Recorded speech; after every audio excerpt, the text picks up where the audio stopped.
பையனும் பொண்ணும் கல்லடிக்க விளையாண்டுட்டு இருக்கத ஒரு டீனேஜ் பொண்ணு வாட்ச் பண்ணிட்டு இருக்கா. அவ அந்த இடத்துல இருந்து மறைஞ்சு போய் டக்குன்னு வானத்துல இருந்து குதிக்கிறா. பார்த்தா கத்திக்கிட்டே நம்ம ஹீரோயின் மியா கண்ணு முழிக்கிறா. இதெல்லாம் அவளோட கனவு. பக்கத்துல அலாம் வேற அடிக்க ஸ்கூலுக்கு லேட் ஆகுதுன்னு அறக்க பறக்க மியா கிளம்பி ஸ்டேஷனுக்கு போய் ட்ரெயினையும் பிடிச்சிடுறா. ட்ரெயின்ல அவளோட ஃப்ரெண்ட்ஸான அராட்டா ஜூலி கூட ஸ்கூலுக்கு போறா. அவளுக்கு அடிக்கடி ஒரே கனவு ரிப்பீட் ஆகுதுன்னு அவளோட ஃப்ரெண்ட்ஸ் கிட்ட சொன்னா அவங்க இதெல்லாம் சீரியஸா எடுத்துக்கிறதே இல்ல. ஏன்னா ஃப்ரெண்ட்ஸ் சர்க்கிள் இப்படிதானே, ஏதாச்சும் புலம்புறோம்னு நினைப்பாங்க. சரின்னு ஸ்கூல்ல ஃபர்ஸ்ட் கிளாஸ் அட்டென்ட் பண்ணா அது மேக்ஸ் கிளாஸ்.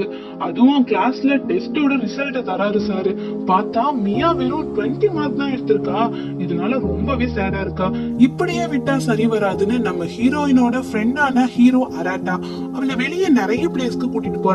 அன்னைக்கு ஃபுல்லா 2 பேரும் ஊர் சுத்திட்டு கடைசியா ஒரு மலையில சன்செட்டும் பாக்குறாங்க. அப்ப அராட்டா மியா கிட்ட ஒரு பிரேஸ்லெட்டை கொடுக்கறான்.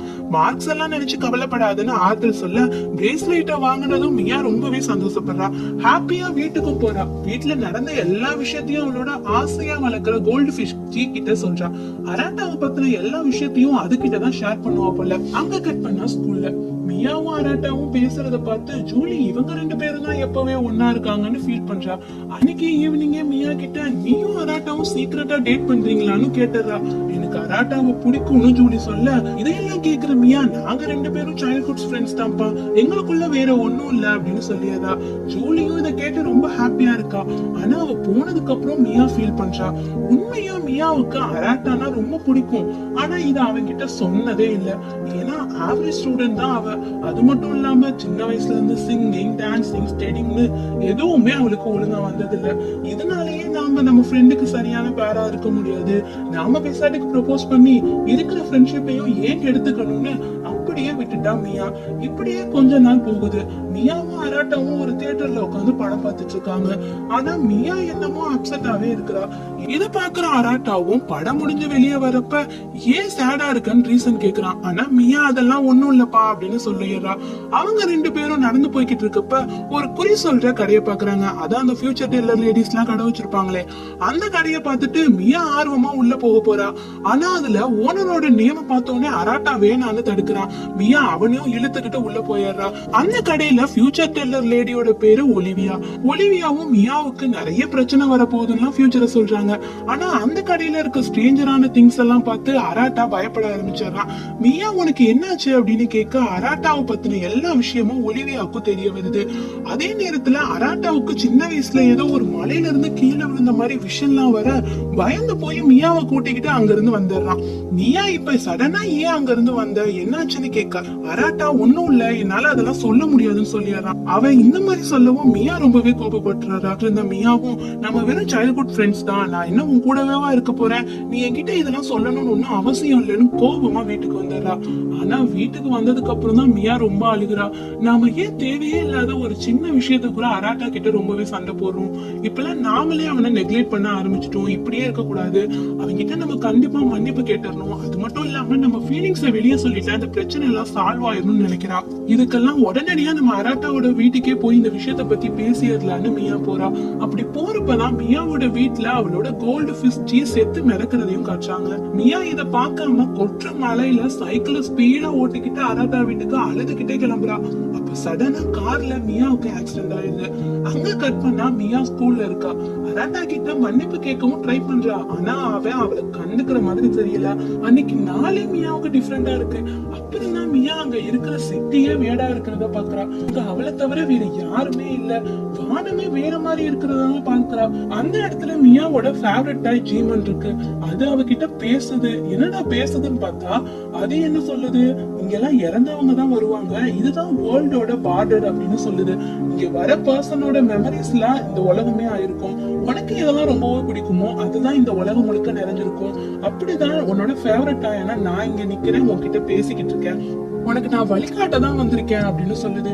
மியாவுக்கு ஃபர்ஸ்ட் நான் செத்துட்டேனா அப்படிங்கறதே ஷாக்கா இருக்கு. இதுல வேற ஜீமான் என்னன்னா ஒரு டெத் டூரை காட்டி இதுக்குள்ள போனா உன் ஸ்ட்ரெஸ் எல்லாம் போயிடும், நீ ஆஃப்டர் லைஃபுக்கு போலான்னு சொல்லுது.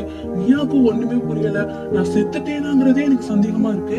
இதுல ஆஃப்டர் லைஃபுக்கு எல்லாம் வேற என்ன போக சொல்றேன்னு சொல்லிட்டு அந்த இடத்துல நிக்கிறா. சரி போவோமேன்னு கேட்டுக்குள்ள காலை வைக்கிறப்ப அந்த இடத்துக்கு ஒரு பொண்ணோட சோல் வந்து மியாவை தடுக்குது. நீ இதுக்குள்ள போக வேண்டிய ஆளெல்லாம் இல்ல மியா அப்படின்னு சொல்லுது. இத பாக்குற ஜீமானும் நீ ஒழுங்கா மியாவை கன்ஃபியூஸ் பண்ணாத, அவ ஆஃப்டர் லைஃபுக்கு போக வேண்டிய ஆள் தான் அப்படின்னு சொல்ல, அதுக்கு அந்த பொண்ணோட சோலும் ஜீமான் கிட்ட இன்னும் மியாவோட வாழ்நாள்ல முடியல, அவ மிஸ்டேக்கா தான் இங்க வந்துட்டா, அவ சாகுற நேரம் இது இல்ல, இன்னும் நிறைய நாள் அவ வாழணும் அப்படின்னு சொல்லுது. ஆனா மியா என்னமோ இதெல்லாம் ட்ரீம் தான் ஃபீல் பண்ணிட்டு இருக்கா. அப்பதான் மியாவோட பாடி எல்லாம் பர்பிளா சேஞ்ச் ஆகுது. இத பாக்குற சோல் மியா நீ அராட்டாவை மறந்துடாத, அவனை பத்தின எல்லா விஷயத்தையும் சொல்லுது. இத கேக்குறப்பதான் மியாவுக்கு எல்லா ஞாபகமும் வருது, அவளும் நார்மலா ஆகுறா.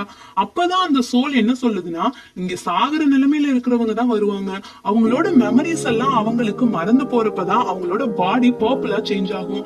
திரும்ப அவங்க நார்மல் வேர்ல்டுக்கு போலனா அந்த பர்சன் கம்ப்ளீட்டா பர்பிளா மாறிடுவாங்கன்னு சொல்லிக்கிட்டு இருக்கு.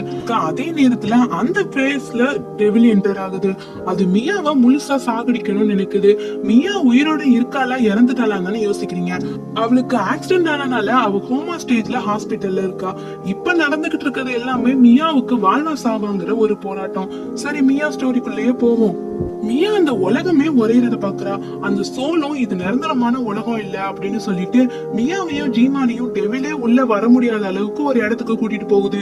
இந்த இடமும் டெம்பரவரி தான் அப்படின்னு மியா கிட்ட சொல்லுது. நீ சீக்கிரம் ரியல் வேர்ல்டுக்கு போகணும், அப்படி நீ போகணும்னா நீ எதுக்காக வாழணுங்கிற உன்னோட ஆசையையும் கனவையும் நியாயமா இருந்துச்சுன்னா அதை கவுண்டர்ல சொல்லி டிக்கெட் வாங்கணும்னு சொல்லுது. என்னடா டிக்கெட்லாம் வாங்க சொல்றீங்க, படம் பார்க்கவா அப்படின்னு கேட்காதீங்க, ஏன்னா இது ஒரு ஃபேண்டசி ஸ்டோரி. மியாவும் கவுண்டர் கிட்ட போறா. அப்ப அவளோட போன் ரிங் ஆகுது. ரியல் வேர்ல்ட்ல இருக்க அராட்டா கூட தான் அந்த போன் கனெக்ட் ஆகுது. அந்த போன் அடிக்கிறப்ப மியா கையில இருக்கிற பிரேஸ்லெட் மின்றதையும் கட்டுறாங்க. ரியல் வேர்ல்ட்ல இருக்க அராட்டாவும் ஷாக்கிங்கா போன் அட்டென்ட் பண்றான். ஏன்னா ஹாஸ்பிட்டல்ல இருக்கிற மியாவுக்கு ஃப்ரண்ட்ல தான் அவன் இருக்கான். இவ இப்படி மயங்கி கிடக்கிறப்ப இவ கிட்ட இருந்தே போனா அப்படின்னு அந்த காலை அட்டென்ட் பண்ண போறப்ப கால் டிஸ்கனெக்ட் ஆயிடுது. உடனடியா அராட்டாவும் ஹாஸ்பிட்டல்ல இருந்து கிளம்பிடுறான். நெக்ஸ்ட் சீன்ல கவுண்டர்ல மியா ஒரு விஷயத்துக்காக நான் ரியல் வேர்ல்டுக்கு போகணும்னு டிக்கெட் கேட்க, கவுண்டர்ல இருக்கிறவரும் என்ன விஷயம் சொல்லுமா அப்படின்னு சொல்றாரு. ஆனா மியா இந்த விஷயம் மறந்து போச்சுன்னு சொல்றா. இதனால நீங்க கான்பிடென்ட்டா இல்லன்னு சொல்லிட்டு கவுண்டரை க்ளோஸ் பண்ணிட்டு அவர் அந்த இடத்துல இருந்து மறைஞ்சிடுறாரு. பாவம் மியா ரொம்பவே சேட் ஆகியதா. இத பாக்குற அந்த சோலும் ஜீமானும் நீ டிசப்பாயிண்ட் ஆகாதன்னு அவளை சமாதானப்படுத்துறாங்க. இப்பதான் மியாவுக்கு ஒரு விஷயம் ஸ்ட்ரைக் ஆகுது. அந்த சோல் கிட்ட நீ யாரு அப்படின்னு கேக்குது. ஏன்னா என்ன பத்தின விஷயம், அராட்டா பத்தின விஷயம் எல்லாமே உனக்கு தெரிஞ்சிருக்குன்னா நீ யாருன்னு கேக்குறப்ப அந்த சோலும் நான் தான் நீ வளர்த்த கோல்டு ஃபிஷ் ஜி, நான் வீட்லயே இறந்துட்டேன், ஆனா நீ அதை பாக்கல, நான் இப்ப சோலா மாதிரி இந்த பார்டர் வேர்ல்டுக்குள்ள வந்திருக்கேன், நான் உன்னை சந்தோஷமா திருப்பி அனுப்புனதுக்கு அப்புறம் உனக்கு ஒரு உதவி பண்ணிட்டோங்கிற நிம்மதியோட ஆஃப்டர் லைஃப்க்கு போயிருவேன் அப்படின்னு சொல்லுது. அப்பதான் ஜீமான் மதர் கார்டை மீட் பண்ணா உனக்கு ஏதாச்சும் ஹெல்ப் கிடைக்கும்னு நினைக்கிறேன் அப்படின்னு மியா கிட்ட சொல்லுது. அங்க கட் பண்ணா அராட்டா ஹாஸ்பிட்டல்ல இருந்து கிளம்பி நம்ம ஃபர்ஸ்ட் டே பாத்துட்டு போன ஒரு ஃபியூச்சர் டெல்லர் ஒலிவியா அவங்கள பார்க்க தான் வந்திருக்கான். அவங்க கிட்ட மியாவை எப்படியாச்சும் சேவ் பண்ணுங்க அப்படின்னு ஹெல்ப் கேக்குறான். இப்பதான் அராட்டாவோட ஆண்ட் தான் ஒலிவியாங்கிற விஷயத்தையே நமக்கு சொல்றாங்க.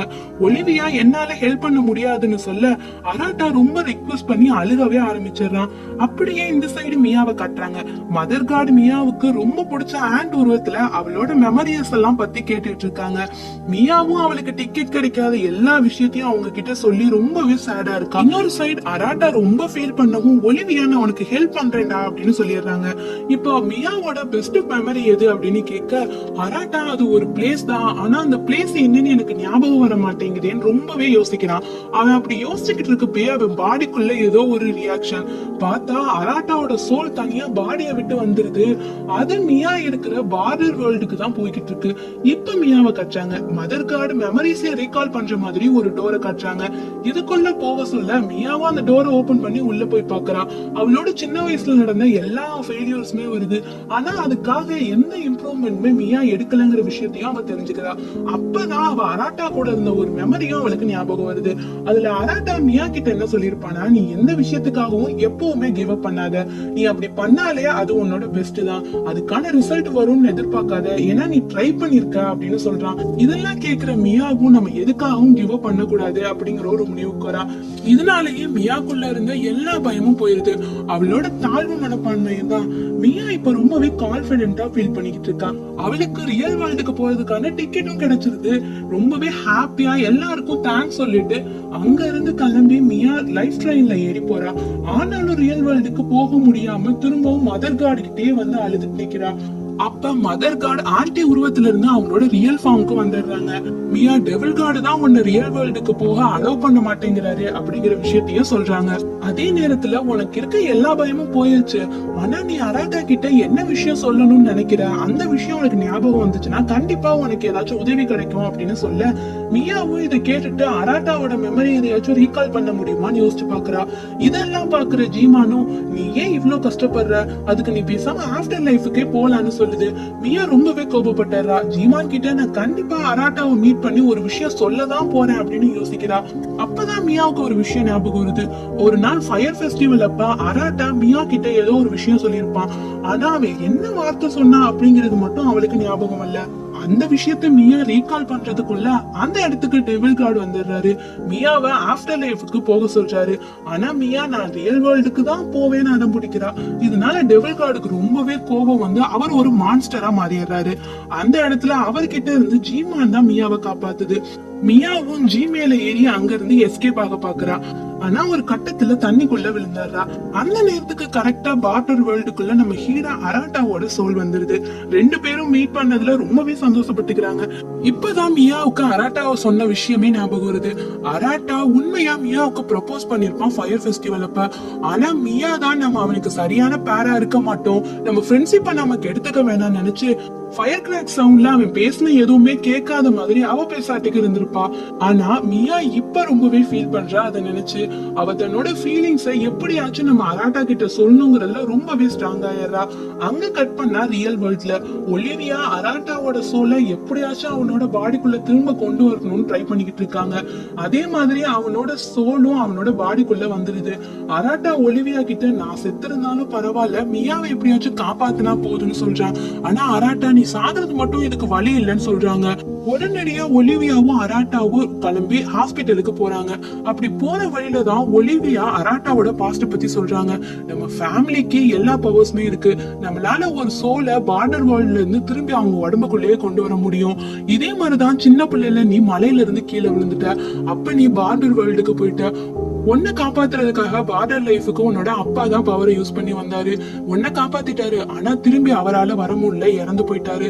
என்னாலயும் இந்த விஷயத்துல உதவி செய்ய முடியல, ஏன்னா சில நேரத்துல எதிர்காலத்தை நம்மளால மாத்த முடியாது. அந்த நேரத்துல நம்மளோட பவர்ஸே டிஸ்பேலன்ஸ் ஆகும்னு சொல்றாங்க. நெக்ஸ்ட் சீன்ல மியாவும் டெவில் கார்டு கிட்ட ரொம்பவே ஸ்ட்ராங்கா எனக்கு எல்லா விஷயமும் ஞாபகம் வந்துருச்சுன்னு சொல்றா. டெவில் கார்டும் அவர் ரியல் வேர்ல்டுக்கு போறதுக்காக அலோவ் பண்ணிடுறாரு. மியாவும் ரியல் வேர்ல்டுக்கு வந்துடுறா. அராட்டாவை பார்த்ததும் ரொம்பவே ஹாப்பியா இருக்கா. அவளை ஹக் பண்ணலான்னு போறா. ஆனா அவளால அராட்டாவை தொடவே முடியல, ஏன்னா அவளோட சோல் இப்பவும் பாடியை விட்டு தனியா தான் இருக்கு. மியாவும் இத பத்தி டெவில் கார்டு கிட்ட கேக்குறா. டெவில் கார்டும் இது மியாவும் ஏன் என்னால என் பாடிக்கு ரிட்டர்ன் போக முடியல அப்படின்னு டெவில் கார்டு கிட்ட கேக்குறா. இவ்வளவுதான் உன்னோட லக்கு போல அப்படின்னு அவர் சொல்லிடுறாரு. இதை கேட்டதும் மியா ரொம்பவே அழுகிறா. நான் ஒரே ஒரு தடவையாச்சும் என் ஃபீலிங்ஸ் அராட்டா கிட்ட சொல்லணும் அப்படின்னு அழுகிறா. ஆனா டெவில் கார்டு என்னால இதுல உனக்கு எந்த ஹெல்ப்பும் பண்ண முடியாது, நீ வேணா ஜஸ்ட் குட் பை சொல்லிக்கோ அப்படின்னு சொல்லிடுறாரு. இதை கேட்டதும் மியா ரொம்பவே அழுகிறா. அதே நேரத்துல அராட்டாவும் என்னால மியாவை காப்பாத்த முடியாதான்னு ரொம்பவே ஃபீல் பண்ணிக்கிட்டு இருக்கான். அப்பதான் ஒலிவியா ஒரு விஷயத்த சொல்றாங்க. நம்ம பவர்ஸ் எல்லாம் யூஸ் பண்ணி ரீசெண்டா பார்டர் வேர்ல்டுக்குள்ள போனவங்களதான் காப்பாத்த முடியுமே தவிர மியா கோமா ஸ்டேஜுக்கு போனது ரொம்பவே லாங் டைம். அவளை நம்மளால காப்பாத்த முடியும்னு என்னால கான்பிடென்டா சொல்ல முடியாதுன்னு சொல்லிடுறாங்க. ஆனாலும் ஒலிவியாக்குள்ளேயும் அராட்டாக்குள்ளேயும் இருக்கிற ஒரு சூப்பர் நேச்சுரல் பவரால அவங்களால மியா அவங்க பக்கத்துலதான் இருக்கா அப்படிங்கறத ஃபீல் பண்ண முடியுது. இதையெல்லாம் தெரிஞ்சுக்கிற மியாவும் நீ என்ன ஃபீல் பண்றதே போதும் அராட்டா அப்படின்னு சொல்லிட்டு அவ திரும்பவும் ஆஃப்டர் லைஃபுக்கே போலாம் அப்படிங்கிற முடிவுக்கு வந்துடுறா. மியா இந்த முடிவு எடுக்கிற டைம்ல அவ கையில இருக்கிற பேஸ்லைட் உடைஞ்சிருது. இத பாக்குற அராட்டா இது மியாவோட ஸ்பெஷல் மெமரின்னு எனக்கு தெரியும், நான் மியாவை ஒரு முக்கியமான இடத்துக்கு கூட்டிட்டு போகணும்னு சொல்லிட்டு ஒரு பெரிய மலைக்கு கூட்டிட்டு போறான். அங்க மியாவை ஹக் பண்ணி அராட்டா ரொம்பவே அழுகிறான். அங்க கட் பண்ணா டெவில் கார்டும் மதர் கார்டும் மியா ஆஃப்டர் லைஃபுக்கு போறதுக்கான டெத் கேட்டுக்கிட்ட வெயிட் பண்ணிக்கிட்டு இருக்காங்க. மியாவும் அங்க வந்துடுறா. அவளை பார்க்க ஜீமானும் ஜியும் வராங்க. அவங்க கிட்ட மியா நான் எவ்வளவு ட்ரை பண்ணியும் என்னால ரியல் வேர்ல்டுக்கு போக முடியல.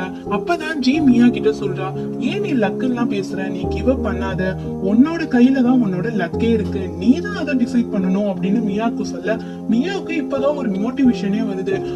அவ அராட்டா கிட்ட ஜூலிக்கும் ஒன்னதான் பிடிச்சிருக்கு, எனக்கும் ஒன்னதான் பிடிச்சிருக்கு, இதுக்கப்புறம் உன்னோட முடிவுன்னு சொல்லிட்டு டெத் கேட்டுக்குள்ள மியா போயிடுறா. அப்ப காட் அந்த டெத் கேட்ட லைஃப் கேட்டா மாத்திடுறாங்க. மியா சோல் அவளோட உடம்போட சேர்ந்துருது.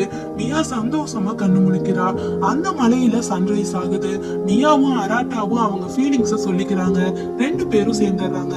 இப்படியே இந்த வித்தியாசமான ஃபேண்டசி லவ் ஸ்டோரி ஹாப்பியா எண்ட் ஆகுது. இது